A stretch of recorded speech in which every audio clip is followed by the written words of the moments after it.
Tole shamaa akkam jirtu maatii koo kaayyoftu biyya keessaaf biyya alaa nagaan koo bakka jirtanitti isin haa ga'u. Guyyaa har'aa sagalee gabaabaa afaan Oromoo waliin ilaalla.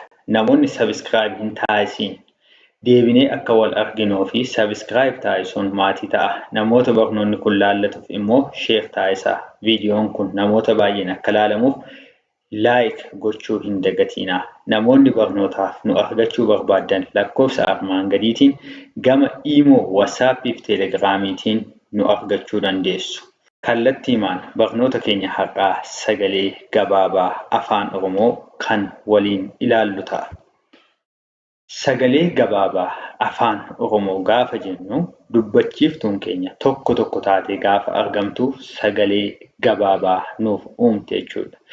Dubbachiiftuu gaafannu dubbachiiftuun sagalee mataashii dandeesse qabdi. Sagalee mataashii dandeesse qabdi. Qubee afaan Oromoo 33 jiran keessaatii kanneen sagalee mataa isaanii qaban 5tu jiru. Isaanis qubee dubbachiiftuu jennee kana dura waliin ilaallee turre. Namoonni yaada kanaaf haaraa taatan asumaan laaltanii darbuu dandeessu. Qubeen dubbachiiftuu afaan Oromoo 5 warreen toora jalqabaa kanarra jiran A, E, I, O, U jarreen kanaa jechuudha. Isaan kun qubee dubbachiiftuudha. Qubeen dubbifamaa keenya immoo sagalee hin qabu. Sagalee mataa isaa danda'e hin qabu waan ta'eef qubee dubbachiiftuu wajjiniin walitti ida'amee sagalee adda addaa gabaabaa 5 nuu kenna jechuudha. Dubbachiiftuu tokko tokko wajjiniin wal bira taa'ee sagalee adda addaa 5 nuuf kenna. Kana jechuun dubbachiiftuun dhufteetu sagalee kan mataa ishii itti kennite jechuudha. Aan sagalee mataasaa baaf kenna. Eenis akkasuma warri kaanis akkasumatti sagalee mataa isaanii danda'an gaafa baaf kennanii baan sagalee adda addaa 5 nuuf kenna jechuudha. Fakkeenyaaf asitti gaasheen kun baa, baa, bee, bee, bii, bii, boo, boo, buu, buu lamaan isaanii akka ittiin dubbisnaa jechuudha. Akkasumas caatti gaafa darbinu caa, caa, cee, cee, cii, cii, coo, coo, cuu, cuu. Daatti gaafa darbinu daa, daa, dee, dee, dii, dii, doo, doo, duu, duu. Faan, faa, faa, fee, fee, fii, fii, foo, foo, fuu, fuu, fuu. Gaatti gaafa darbinu gaa, gaa, gee, gee, gii, gii, goo, goo, guu, guu. Toora haatti gaafa darbinu haa, haa, hee, hee, hii, hii, hoo, hoo, huu, huu. Jaa, jaa, jee, jee, jii, jii, joo, joo, juu, juu.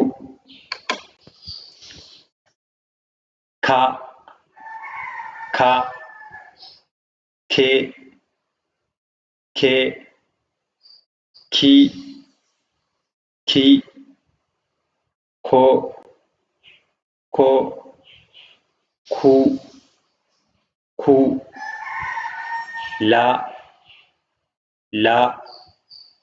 le, li, lo,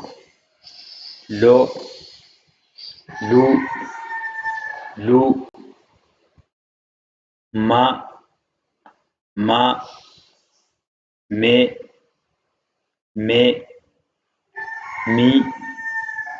mi, mo,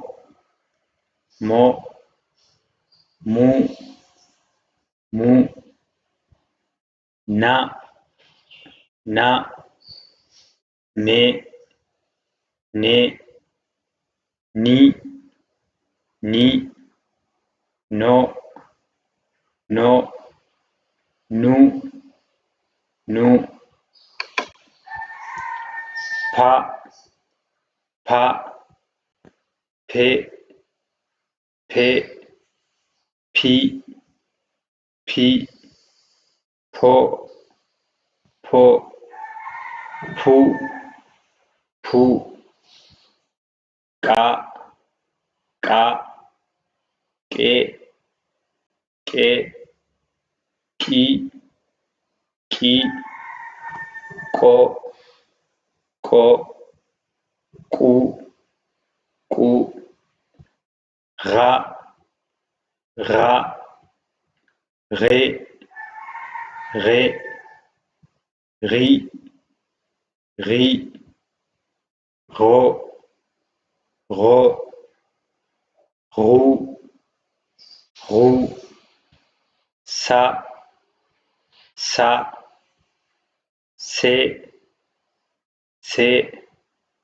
si, so, su, ta, te,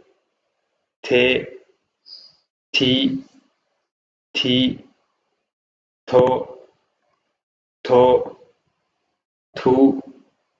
tu, va,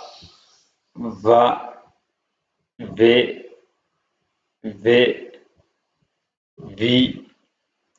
vi, vo, vu,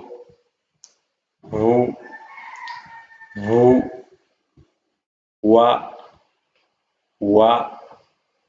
we,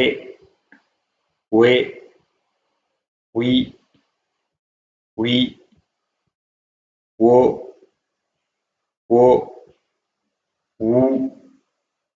wu, ta, te, ti, to, tu, ya, ye, yi, yo, yu, za, ze, zi,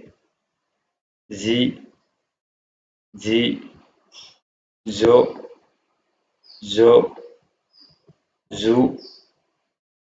zu. Sagaleen gabaabaa afaan Oromoo kanaa olitti nuti ilaalaa turre kanneen armaan olii fakkaatu.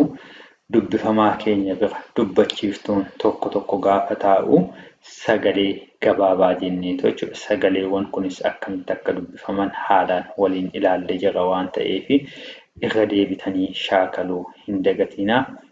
Haga xumuraatti nu waliin turuu keessanii fi guddaa galatoomaa. Kutaa itti aanuuni jechoota sagalee gabaabaa ijaaruu, sagalee gabaabaaf sagalee gabaabaa waliin amma ilaalle kana walitti fiduun jecha sagalee gabaabaa ijaaruu, barreessuu, dubbisuu kan waliin ilaallu ta'a. Hagasitti nagaan nuuf turaa.